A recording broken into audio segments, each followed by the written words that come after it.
What if I wrote a Marvel superhero?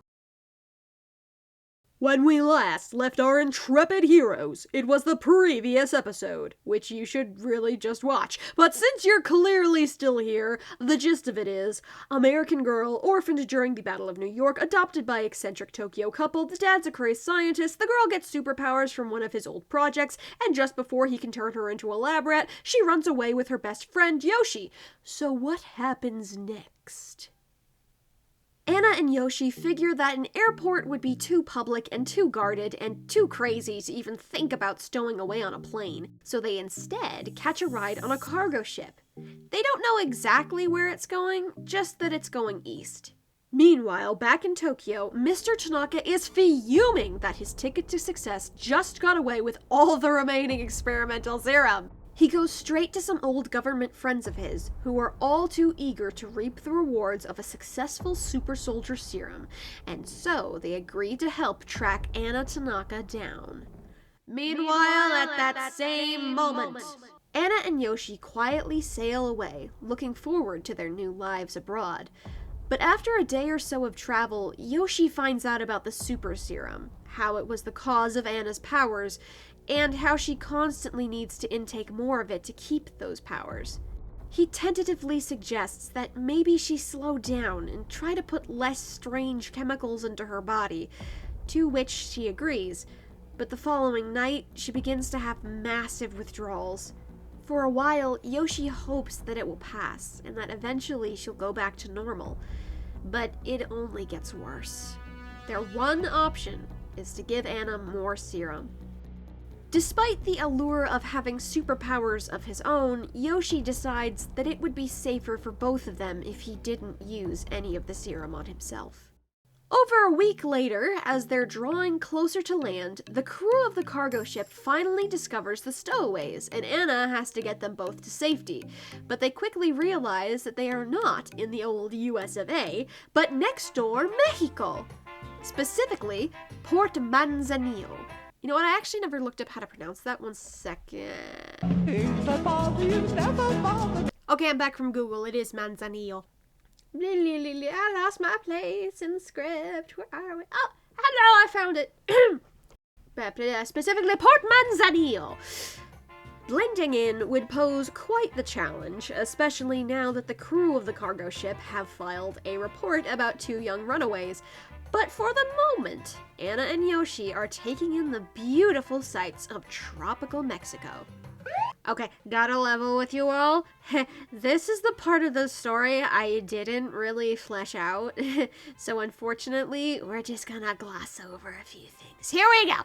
While running from La Policia, our heroes find a secluded pool and dive in, hoping that no one will find them there. Only someone does find them there.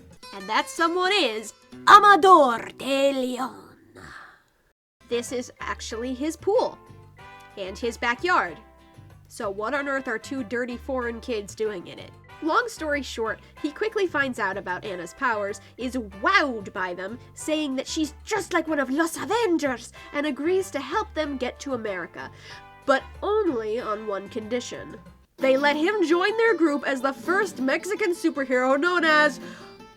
Oh, I forgot how to pronounce it. 1 second. Okay, yeah, blah, blah, blah, blah. On one condition, they let him join their group as the first Mexican superhero known as Trueno Dorado. Okay, what's your superpower? I'm rich. Works for me. And what about you? Are you like our forgettable sidekick or something? And off they go into the sunset. Is what I would say if Tanaka hadn't made a deal with certain groups in Mexico to find his daughter and deliver her to him. Oh well, c'est la vie. The group travels mostly across country to avoid detection, and I'm sure they had many fun misadventures along the way, but the main thing that happens during their travels is Anna starts using her powers to help the locals they encounter. Whether it's just helping to carry something a little too heavy for one person, or using her powers to put together houses, or move trees, or save little kids, she quickly learns that it's far more rewarding to give your gifts to others, rather than to use them only on yourself. They need to move quickly though, since they're still being followed, And it all comes to a head in Monterrey, just 100 miles from the border. Again, I didn't look up how to actually pronounce this. One more time, back to Google Translate we go. Okay, yeah, so it is pronounced Monterrey. It's just Monterrey, with you got the Yes, I'm a Spanish pigeon. I'm sorry. This is way off topic. Anyway, a terrible fight breaks out, which the trio barely escapes, and that's after hundreds of people got hurt.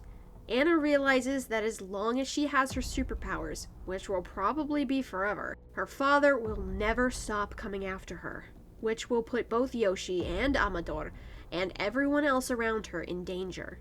If she truly wants her freedom, then she needs to disappear. The final leg of the journey has come. Yoshi comes up with a plan, and Amador gets them the supplies they'll need. Then they march out to the Sierra Madre Oriental Mountains and wait for the fight to come to them. By this point, Tanaka himself is on the scene, and the big final confrontation happens, and Anna is like, "No way am I going back!" And a crazy awesome fight breaks out, and all the visual stunts cause the VFX team to have a mental breakdown, and in the end, 3 bullets puncture Anna's body, and she falls 100 feet down the side of the mountain. Tanaka leaves Mexico shortly thereafter. But I'm sure he would have stuck around if he'd known the truth being that that was just a decoy! I switched glasses when your back was turned! Ha ha, you fool! The kids had made a life-size dummy, then during the battle, Anna had switched places with it, using her powers to make it move and appear lifelike. The decoy takes a few bullets, then drops so far down that no one would even bother looking for it, and Anna Tanaka is officially dead. And Music Man was born. No, not doing that. Anna, Yoshi, and Amador finally make it to the border, where they have a pretty deep conversation. Anna tells them both how it might be better if they split up from now on. That way, the boys would never be in danger. Of course, Yoshi makes the counter-argument that since she has superpowers, technically there's no safer place they could be, and back and forth the argument goes. Amador admits that he had no plans on sticking with them forever, especially since he almost died several times, and he instead plans to go back to Port Manzanillo on the finest first-class flight he can book. Meanwhile, Yoshi says that he wants to stay with his best friend forever. To be there for each other through thick and thin.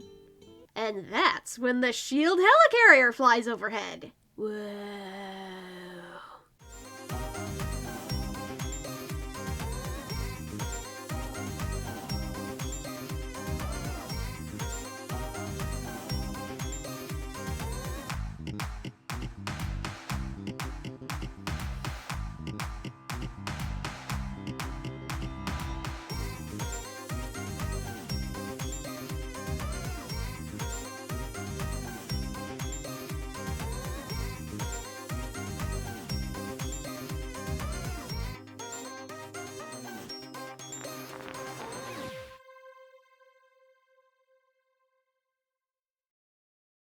And that, ladies and gents, is the end of Kitsune's first movie.